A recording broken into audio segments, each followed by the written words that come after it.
Good morning, Joe. Good to see you again. I really like the way you redecorated this office. Was that photo taken in BC? Yeah, I took it on a skiing trip in Whistler last year.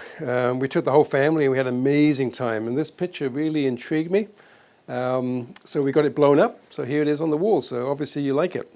Yes, I do. You must have a great camera. Everything is really sharp in the image. Yeah, thank you. My camera's a little bit better than the typical point and shoot, but not by much.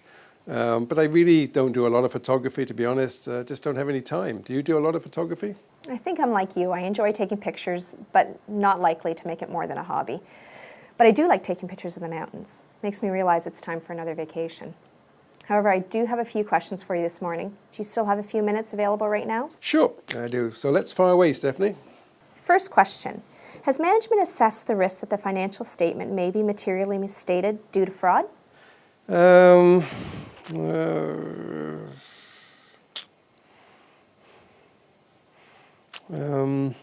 actually, I remember that we discussed this subject over lunch last September. You indicated then that a material fraud was virtually impossible in your small organization. I agreed with you then, so I think we can safely move on to the next question. Does management have a process for identifying and responding to the risks of fraud? Okay, let me just think a little bit about that one as well.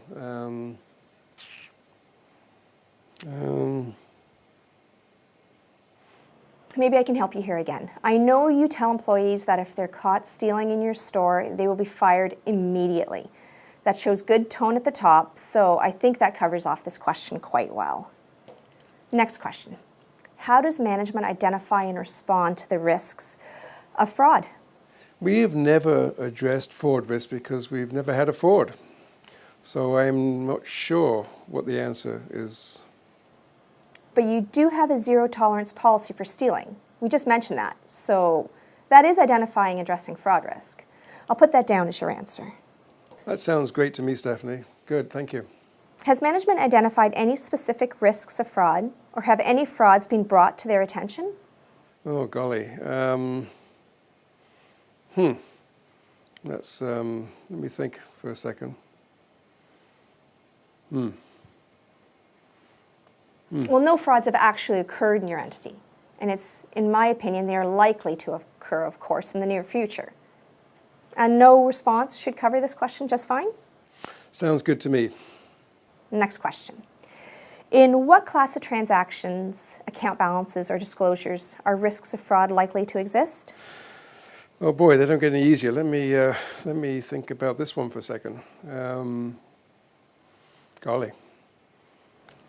I think this is a tough question to address. Rather than spend time on it now, let me think about this one and I'll then answer the question for you.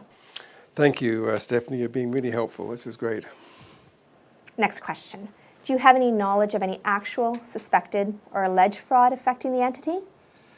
Well,